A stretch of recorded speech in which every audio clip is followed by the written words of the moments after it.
بە بڕیاری سەرۆکوەزیرانی عێراق لە مانگی دەی ساڵی 2023ەوە مێنحەیەکی 100,000 بۆ خانەنشینان تەرخان کرا و ساڵانە دەبێت سەرۆکوەزیران نوێی بکاتەوە. بەڵام ئەم مانگە بڕیارەکە نوێ نەکراوەتەوە و لە هەر خانەنشینێک 100,000 دینار بڕدراوە. ئەمەش نیگەرانی خانەنشینانی لێکەوتۆتەوە.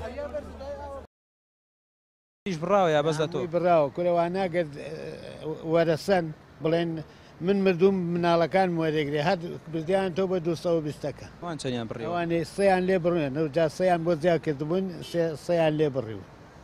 100,000 لێ بڕاوە باڵێ ئارەوەڵا ئەو خۆی سێ لێ بڕیوە سێ خۆی 300,000 بۆ ئێستا 200,000 وەرگتووە 120 ئێستا 180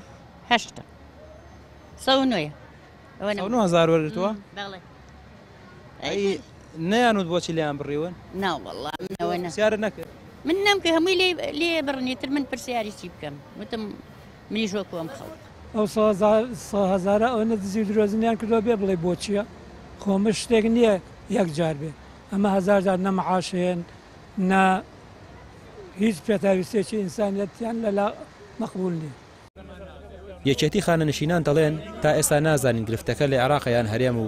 پێیان وایە دەبێت سەرۆکوەزیرانی عێراق بڕیارەکەی زووتر نوێ بکردایەوە تا بۆ مانگا 100,000 لە خانەنشینان نەبڕدرێت. منحەیە ساڵانە دەبێ بە پێی یاسا ساڵانە دەبێ منحە بڕیاری تازەی بۆ دەرچێت بۆ تازەکردنەوەی بۆ ئەو ساڵە ساڵی 2024 تەواو بوو کێشەی نەبووە ساڵی 2025 پێویستە سەرۆکوەزیرانی عێراقیە ئەنجومەنی وەزیرانی عێراق سەر لە نوێ بڕیارەکە نوێ بکاتەوە جا ئایا بڕیارەکە نەگەیشتوە بە حکومەتی هەرێم یا هەر هێشتا دەرنەچووە و یا ئەگەر گەیشت بێ من کە ناتوانم بڵێم گەیشت بێ و ئەمان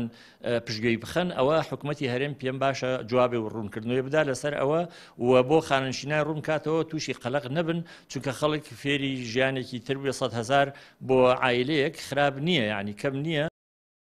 پەیام زانیوێتی ئەم گرفتە خانەنشینانی عێراقشی گرتوتەوە سەرۆکوەزیرانی عێراق فەرمانەکەی نوێ نەکردوتەوە و دەنگۆی ئەوە هەیە بۆ مانگی ئایندا ئەم گرفتە چارەسەر بکرێت و دەرماڵەکە بگەڕێنرێتەوە بۆ خانەنشینان.